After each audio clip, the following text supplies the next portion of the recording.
Dahulu kala ada sebuah kerajaan di daerah Pajajaran yang dipimpin oleh Prabu Mundingwangi atau biasa dikenal Prabu Siliwangi keenam. Sang Prabu memiliki kegemaran berburu hewan di hutan. Kegiatan tersebut biasa dia lakukan seorang diri dengan bersenjatakan busur dan anak panah tanpa pengawalan prajurit istana. Suatu hari saat sedang berburu, tanpa sadar sang Prabu telah masuk ke dalam hutan yang lebih jauh karena keasikan mengejar hewan buruan. Akhirnya sang Prabu pun tersesat di hutan tersebut. Aku seperti tidak bisa menemukan jalan keluar. Apakah apakah aku tersesat? Prabu Siliwangi merasa putus asa dengan keadaannya. Akhirnya sang Prabu memutuskan untuk beristirahat sejenak. Dari kejauhan terlihat samar sosok seorang wanita cantik dan jelita. Sang Prabu merasa lega, kemudian ia mendekat dan menyapa wanita tersebut. Wah, ada seseorang yang tersesat rupanya. Bagaimana bisa Tuan masuk dan tersesat di hutan seperti ini? Saya terlalu asik mengejar hewan buruan sampai lupa arah. Bisakah Anda membantu saya? Tentu saya bisa membantu. Tetapi ada beberapa syarat yang harus Anda terpenuhi. Apakah syarat itu? Selama ini saya tinggal sendirian. Tinggallah beberapa waktu bersamaku, maka akan kutunjukkan jalan keluarnya. Baiklah. Prabu Siliwangi merasa tidak keberatan dengan syarat yang diajukan. Diajaklah sang Prabu pulang ke rumah wanita tersebut. Ini kan tempat tinggalmu. Siapakah engkau sebenarnya? Silahkan masuk.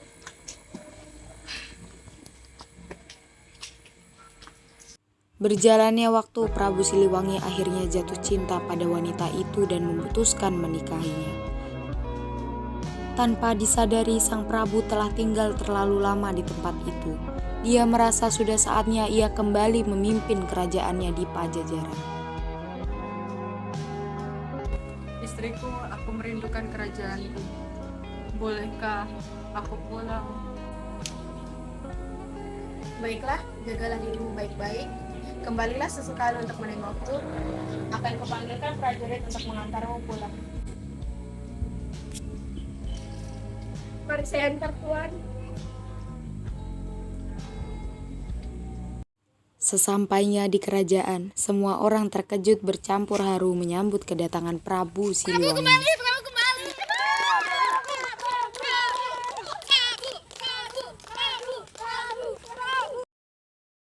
Waktu berlalu begitu saja.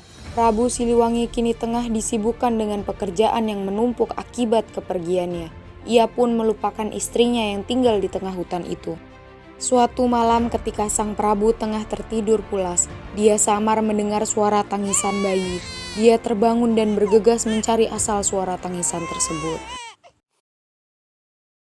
Ketika sang Prabu membuka pintu istana, dia terkejut tampak di hadapannya bayi kecil yang sedang menangis. Prabu merasa bingung pada bayi itu, kemudian menggendongnya bermaksud menyerahkan kepada dayang istana. Tiba-tiba muncul sinar terang menyilaukan mata di hadapannya. Di balik sinar tersebut muncullah sosok wanita yang tidak asing bagi sang Prabu. Dia adalah istri yang tinggal di dalam hutan. Sang istri mengatakan bahwa bayi itu adalah anak mereka dan meminta sang Prabu untuk merawatnya selayaknya manusia. Belum sempat bertanya banyak kepada istrinya, dalam sekejap sang istri telah menghilang. Prabu Siliwangi kemudian membawa bayi tersebut masuk dan memberikan nama, yaitu Putri Kadita. Putri Kadita kini tumbuh menjadi gadis yang lebih cantik dan berbudi pekerti baik. Namun ada kalanya saat melihat kecantikan putrinya, Prabu Siliwangi teringat akan sosok sang istri. Sudah berkali-kali ia mencoba mencari keberadaan istrinya ke dalam hutan, namun hasilnya sia-sia.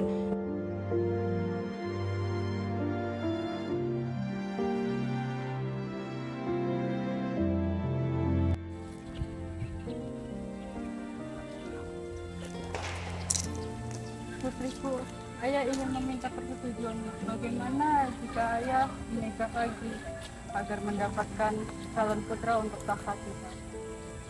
Hidup ayah. Baiklah, jika itu perintah ayahanda dan demi kebaikan negeri ini, tentu aku akan menyetujuinya. Terima kasih putriku. Tidak apa-apa ayah. Tidak lama kemudian, Prabu Siliwangi pun menikah dengan seorang wanita bangsawan bernama Dewi Mutiara. Beberapa bulan berlalu terdengar kabar bahwa Dewi Mutiara mengandung seorang bayi laki-laki. Kabar ini disambut sukacita oleh Prabu dan Putri Kadita serta seluruh rakyat Pajajaran. Namun di tengah kehamilannya, Dewi Mutiara berubah menjadi ratu yang pemarah, egois, dan suka memerintah. Kakanda, aku ingin setiap hari makan makanan mewah seperti saja mohon istana. Baiklah istriku, sabar. Akan kuperintahkan juru masak untuk memasakkan makanan untukmu. Pada awalnya Prabu Siliwangi memenuhi semua permintaan istrinya itu. Namun permintaan Dewi Mutiara semakin hari semakin aneh. Kakanda, demi pelajaran kehamilanku, aku ada permintaan. Aku ingin Putri Kadita pergi dari istana kita. Dinda, tentu saja aku tidak bisa melakukan hal itu. Dia itu putri semata wayangku yang kubesarkan dari kecil sendiri. Tentu tak tega aku mengusirnya dari istana ini. Mendengar penolakan tersebut, Dewi Mutiara merasa kecewa, kesal, dan sangat marah. Dia menganggap selama Putri Kadita berada di istana, kasih sayang sang Prabu akan selalu terbagi menjadi dua. Dewi Mutiara mencari cara untuk menyingkirkan sang putri. Ia pun pergi menemui Dukun Sakti. Dia rela membayar mahal asalkan bisa membuat Putri Kadita terusir dari istana. Tuan, aku ingin mencelakai anak teriku. Tentu saja aku bisa, tapi kau harus membayarku dengan sangat mahal. Aku rela membayar berapapun asalkan dia celaka.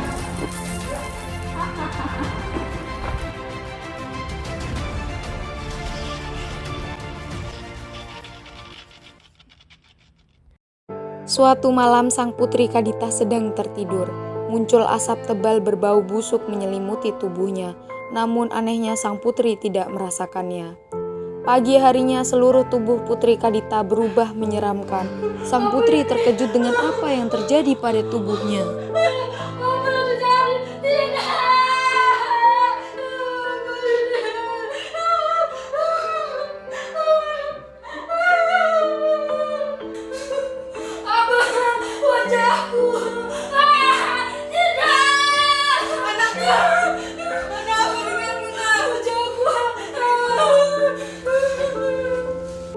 Prabu Siliwangi dengan sigap memanggil tabib untuk mengobati sang putri. Seluruh tabib dari berbagai penjuru negeri telah didatangkan. Akan tetapi tidak ada seorang pun yang mampu menyembuhkannya. Pada saat itulah Dewi Mutiara menyampaikan niat jahat. Kakanda, alangkah baiknya jika Putri Kadita diasingkan dari kerajaan kita. Bisa saja penyakit itu menular dan menyebar ke calon putra dan rakyat kita. Pertimbangkanlah hal ini demi kerajaan kita. Baiklah, akan kupertimbangkan. Prabu Siliwangi mulai terhasut oleh bisikan jahat Dewi Mutiara. Dengan berat hati, Prabu merelakan putrinya itu keluar dari istana. Maafkan ayah putriku, jagalah dirimu baik-baik. Baik ayah, saya akan pergi dari kerajaan ini. Selamat tinggal ayah.